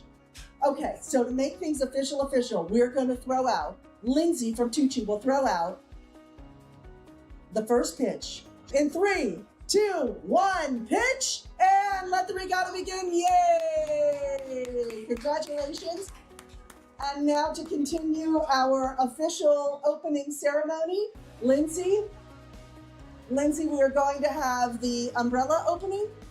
So this is a special umbrella that TUUCI has made just for the Orange Bowl Regatta. You will notice that it actually does look like slices of orange. So let's go ahead and have that umbrella open, and we will say the regatta has officially begun as we get it open. Come on up here, Lindsay. Great job on that pitch. Great job on that pitch, yeah. And tell me a little bit about this umbrella here as well. This is the incredible Ocean Master Max Bolero Orange Bowl Edition umbrella. It is gorgeous. It's got a unity finish, which allows it to look like wood, but it's super strong, and it has a unique designed umbrella print underneath. Our softscape is a special edition TUUCI Orange Bowl International Youth Regatta print. Okay, thank you so much, Lindsay. Thank you, TUUCI. And best of luck to all our sailors. We will be out there watching you. A round of applause for everybody here today participating, all the help sponsorship, and thank you to the parents. Have a great week, everyone. And back out here live, I'm Cynthia Demas. Okay, just a quick update. Those 420s were just relocating. So we got the official word, they were just relocating. So that's what's going on out here on the water. And we found some other sailors. They jumped up on the boat here with us. And we're just here to talk to you guys, see what's going on. What's your name? I'm Finn. Finn, and where are you from? St. Pete. And who do you sail for? St. Pete Yacht Club. And what are you sailing? I'm sailing the Okafors. And what do you think about? We've been really patient here. I mean, the sea breeze is trying to fill right now. It's kind of barely sailable out a little farther, so we're just kind of waiting on that right now. There is encouraging signs with the clouds out there, though. There is indications we might get something filling in later. Okay, so what does your coach give you, kind of a play-by-play, or is it just sit and wait? We're just sitting and waiting right now, but if we do end up bracing, the main thing will probably just be to stay on the lifted tack, and if it's really patchy, just stay in pressure, because it might be really patchy out there. So how do you kind of keep your head in the game and stay ramped up when you're just literally chilling for so long? I'm just relaxing. I just kind of like to listen to the ocean, just like talk with my friends, and it's just really just like don't put a lot of mental energy. I'm not really thinking about what's going to happen, because we'll know that once there's actually breeze and there's stuff going on. And have you participated in the Orange Bowl Regatta before? Yeah, I sailed here a couple years ago in the Okafor. It was a fun event. It was really interesting conditions, kind of like what we have now. When was that? That was like 2023. Okay, so a couple years ago. Yeah, it's been different every year. We just never know what we're going to get, do we? It definitely, like, it depends on the front. It'll be like really unique. It could be like this, like dead, or it could be nuking. You never know. You never know. Okay, so this is on YouTube. We're streaming live. We stream every year, and we have people from all over the world who watch. So is there anything you would like to say to anybody who's helped you along the way, your coach, your parents, anybody in particular? I'd just like to thank my club for making such a great team. We got some great coaches. I love the program. I've been sailing with this club pretty much all my life.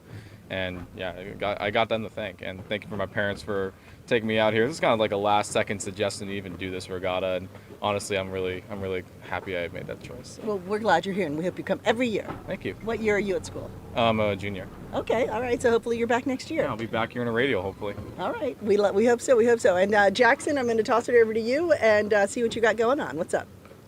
So I'm in the back of the boat here. So who am I with, and where are you from? My name's Jessica, and I'm with St. Pete Yacht Club.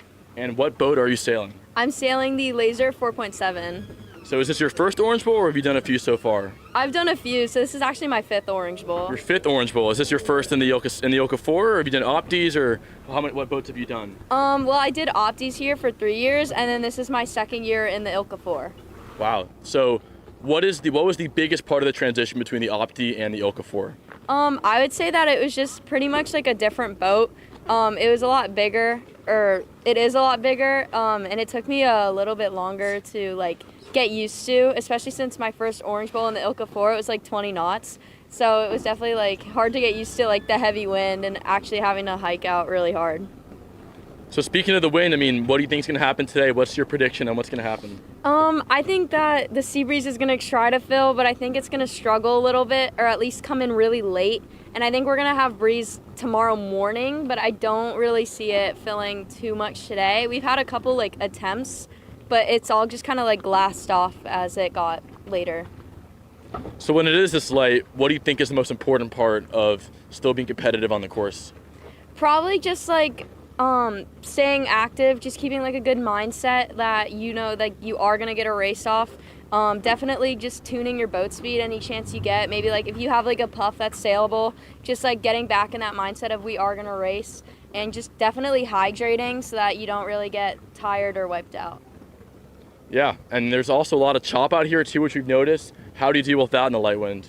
I'd say that I deal with it pretty well. I definitely just have to ease, especially on the upwinds. I have to like ease my sail a lot, just because the 4.7 is so underpowered compared to the other two boats that are here, the 6 and the LCA 7. So I would say like just trying to power through it's the best bet. It's especially really hard on the downwind, which I haven't really like mastered how to like do that yet, but hopefully soon. Yeah. Have you thought at all about moving up to the ILCA 6 anytime soon? I think if I grew a little bit, it would definitely be a lot easier. I've competed in the ILCA 6 before for a high school regatta, but it's probably, like, with my height and weight, probably going to be a 4.7 for a while. Well, I will say that I've sailed a lot of boats, and I think the ILCA 6 was my favorite boat I've ever sailed, so I think it's worth the jump if you can do it. But thank you, Jessica. Best of luck. We'll keep our fingers crossed something will happen here, but I think we're going to go back over to Cynthia in the front of the boat with another interview. All right, thanks so much for that, Jackson. And here we have another sailor joining us. Go ahead and give me your name. Hi, I'm Audrey Zimmerman. Hi, Audrey Zimmerman. And where are you from? I'm from the U.S. Virgin Islands. The U.S. Virgin Islands. That is so nice. So tell me, what is it? How do you compare sailing there to sailing here in Biscayne Bay? Well, sailing there is beautiful. We have constant breeze and, you know, there's waves, but it's great sailing all year round. And here it's super light and super flat, and it's conditions that I don't normally sail in, so it's different. So what is that like for you? Is this something you look for? Just let me try something different? It's definitely really different, so it's definitely something I have to really focus on and try hard in to be able to achieve similar like placements that I would achieve in my standard sailing. Have you participated in the Orange Bowl Regatta before? Yes, this will be my third year doing ILCA 4s at this event, and I've done Orange Bowl throughout my whole opti too. Wow. And so you're 4? Yes, I am. Okay. And will you ever do ILCA 6? Yeah, I'm moving up in January. And explain to people what the big difference is. It's mainly the rig size of the sail. The ILCA 6 is a bigger sail compared to the 4, and so it gives you more power, and you just move up when you get heavier. Okay, great. And what year are you at school? I'm a junior. Okay, and you've been sailing for quite a long time? Yeah, I've been sailing for 13 years. 13 years? And how old are you, 16? I'm 17. You're 17, so since you were 4 years old? Yeah. Okay, and how did you get into it? My parents forced me, to be honest, but I'm happy they did, and so I'm happy to be here. And what do you enjoy about it? Why are you happy they said, hey, you're 4 years old, go get in a boat? It really gives me an opportunity. One, I really love being around all of the nature, and two, the people that I've met across all of my journeys have been amazing, and I love them, and I still talk to them. Tell me what that's like, going from place to place and sailing in different locations. Is it a big reunion? How would you describe it? I'm always excited to see people I know and recognize at these events, and I always hang out with them and say hello and hi and how are you. But honestly, it's just really fun to experience different places around the world and be able to be like, oh yeah, this place, da da da, it's so fun, I'm so happy I met these people. Is this something you think you'll do in college, or? Oh yeah, for sure, I'll definitely sail in college. Awesome. Any place you're looking at, you got your eye on? Not particular right now. I just have a couple on my list that are up there, and they know who they are, so. I like it. Keep it close to the vest. Close to the life vest, that is. All right, Jackson, we got someone here with quite a bit of experience here, so great talking to you. Thank you so much, Ms. Zimmerman. We will toss it back now to Jackson and see what he has going on there at the back of the boat. What's up, Jackson? We're back here, have a better view of the course from back here. I will say that I do see some darker water coming from the south. However, that's not our anticipated sea breeze direction, so I don't know what to make of that, but something to keep our eyes on. It's definitely still warm out. The clouds have not really changed much, so we're gonna see whether there's any major changes, but it seems like we're still in a holding pattern here. I see a lot of other teams kind of getting on. I am Cynthia Demas. Getting ready for the inevitable call that will be made at some point, whether we sail or we don't. So, it's just, as we've learned from a lot of our sailors here, that it's important to stay locked in, stay hydrated, stay ready to go. But it seems like something is developing, and we'll see what direction it takes us. And looks like we're gonna pivot back over to a video. All right, thanks for that, Jackson. We're going to go ahead and show you some of our sponsorship information. Our main sponsor is the Umbrella Company Incorporated, and we had the pleasure of speaking with them at their facilities, and we're going to have we did an interview with the owner and the incoming president to kind of show you a little bit more about what TUUCI is about and what they provide for the world. Here's a hint, it's shade. Take a look. Hey everybody, we are coming to you from the TUUCI, what do we call this, the headquarters, the Global headquarters. Headquarters here in Hialeah. Mission control. All right, mission control. This is where all the good stuff happens, where everything is made. Joining us here is the founder and CEO of TUUCI, Dugan Clark, and the incoming president, Lindsay Kissel. So congratulations. Thank you. Very excited. So tell us, first of all, thank you again for being the sponsor of the TUUCI International Orange Bowl Youth Regatta. Did I get that right? That's a lot. Okay, it is a lot. Why do you decide to participate in it? Why is this important? It's a South Florida event. We're a South Florida company with marine roots and born here in Coral Gables, Coconut Grove in the Dade County area. But we're just so happy to support sailing on the water, lifestyles next to the water, youth sailing, and anything that gets kids on, under, above our bay and the ocean lifestyle. Spreading the love of the water. Yeah. And tell me I know we interview Dugan every year because he's been a multi-year sponsor here of the regatta. So we're so happy to have you here, Lindsay. Tell me just about what TUUCI is for those who don't know. Well, TUUCI is an incredible company where we focus on building, manufacturing, designing, engineering, outdoor shade equipment, and outdoor furniture. We have been around for 28 years, and so we've kind of seen this evolution of products come from very small products to very large products, and now we're sitting on our most recent product, our Canyon Crew dining chair. So let's pick it up right there. It's like the heaviest chair. It's built for, you can put this on any big ship. It's not going to slide or anything. I know the furniture is kind of a newer addition to all of the umbrellas. Tell me about the furniture and what we need to know about. Well, we leaned into our DNA and our marine nautical roots. We're a company that was started in a little boat shop in South Miami, and with nautical equipment, raw materials that are built for an ocean environment. So we constructed this with that kind of knowledge and that kind of DNA to not just live on a boat, but to live in your backyard and to live at a hotel or a hospitality restaurant, anything seaside or anything even in the middle of the desert. I love to play the Is It TUUCI game where you're at, Starbucks or the Four Seasons or Ritz-Carlton, whatever, and you get to look for, oh yeah, it's TUUCI, yay. We love those TUUCI fans, and please send us those pictures. We love getting them. It's a good game, right? Yeah, that's so fun. Now you're incorporating your furniture, and my favorite, can I talk about my favorite part? I call it the artwork, because you are so unique with your umbrellas, but it's not called art, you call it Softscapes. Softscapes. So tell me about that, because there's a lot of that going on and it's so unique and beautiful. Oh, well, Softscapes we just recently launched, and I feel like it's kind of a personal pet project for me, but also has been very well received out there in the environment, and our customers are really drawn to it. And what it is you basically have an opportunity to screen print or print on the underside or top side of an umbrella and really create a piece of art and make it your own. So it's beautiful, and just highly recommend adding a softscape to any of your outdoor shade products. It kind of gives an umbrella and the shade an interior feel. So you're creating a little room outside, and our rooms have grown. Those umbrellas that just cover like a little table and chairs now cover an entire deep seating group, up to 24-foot square, and you can put wallpaper inside. You can light them, indirect ambient lighting, They have automation on them and stuff like that. So there's a lot that you can do to kind of make it feel like an outdoor room. It's its own personality. That's right. We love that. Now, tell me about the importance of the company here in TUUCI and what it means for Miami. Because it is, you always say you are born in Miami. Your biggest showroom, your biggest plant is in Miami. Where else are you? And tell me about what it does for our community. Well, we are a company that is 550 strong here in Dade County, and in 2 different locations.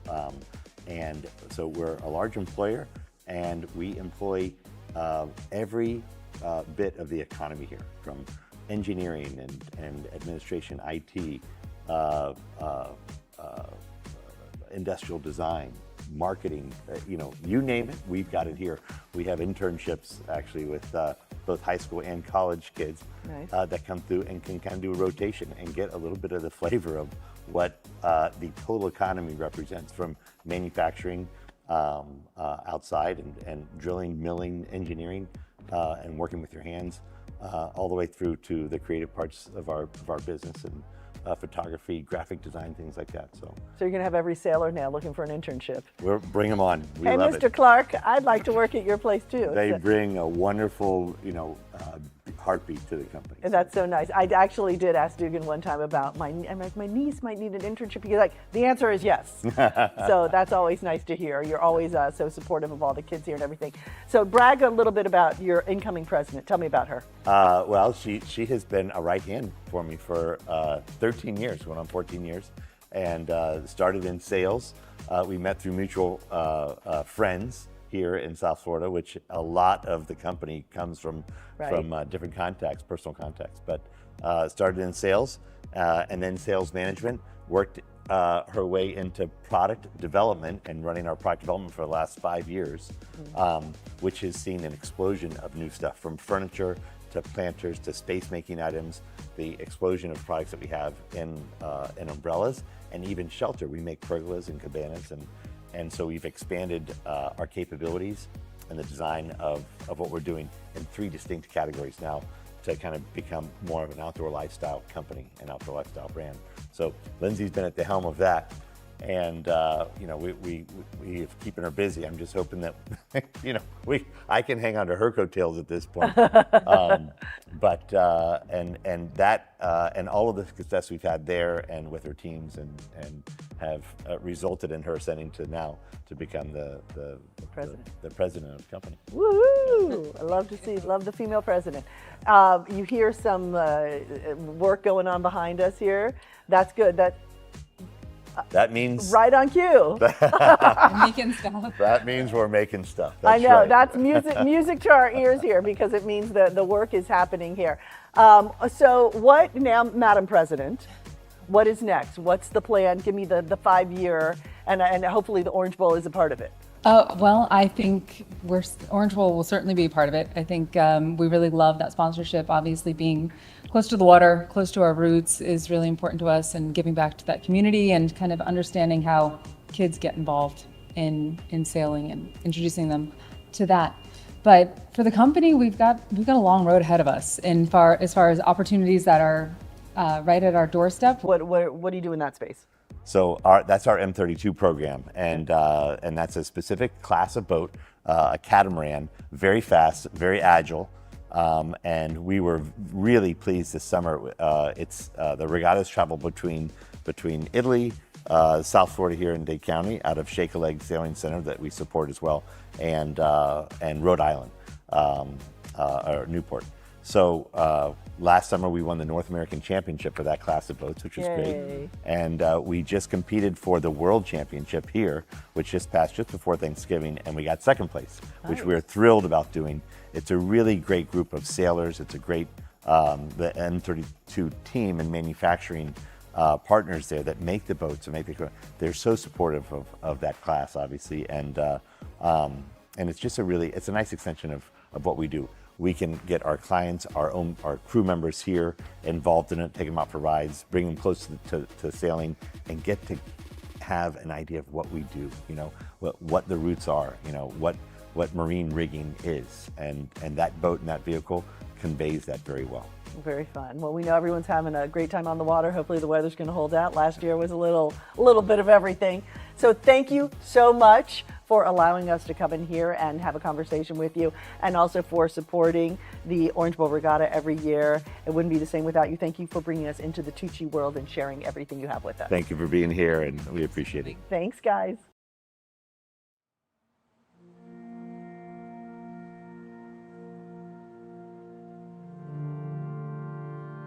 The passion for TUUCI came from my roots as a Marine rigger. As a young adult, even in high school, when I was 13 years old, I worked in a small boatyard in Miami rigging custom boats. Learned how to work with my hands and materials that are from the marine industry.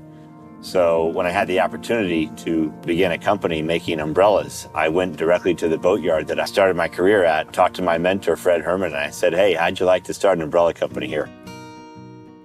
Dugan came to me with the idea to start an umbrella company. And we dedicated a small area and told him we'd help him with anything we could help him with.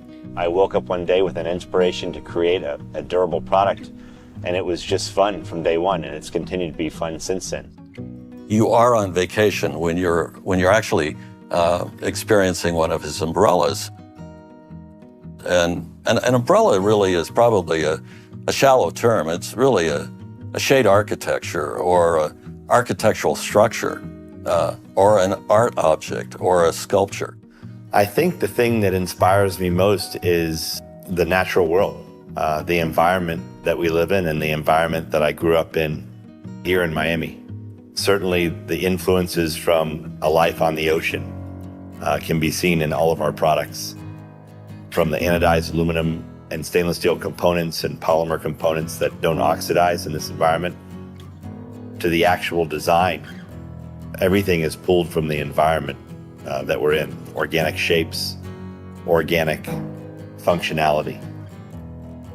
I think that's Dugan's passion, is to really create art, and his experience with nautical engineering has come together as a nautical artist. Well, first of all, dealing with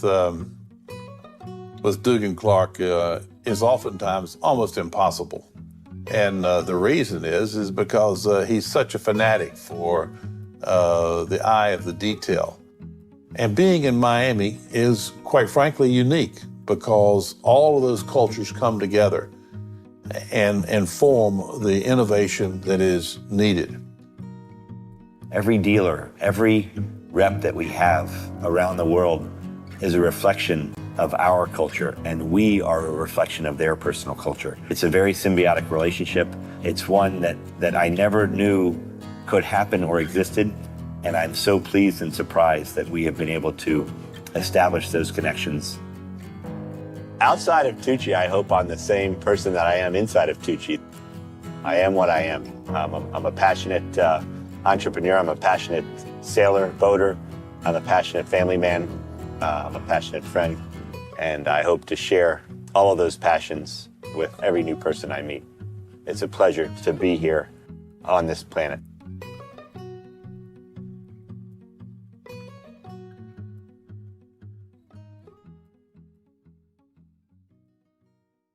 And it sounds like we got the official word. Jackson, what'd we hear? Sounds like we're heading back in. Looks like the wind did not fill in. We waited, we had a few moments of hope, but unfortunately the weather did not cooperate today, so we're heading back in, keeping our fingers crossed for tomorrow. Okay, so they called it, so it's a day, that's a wrap.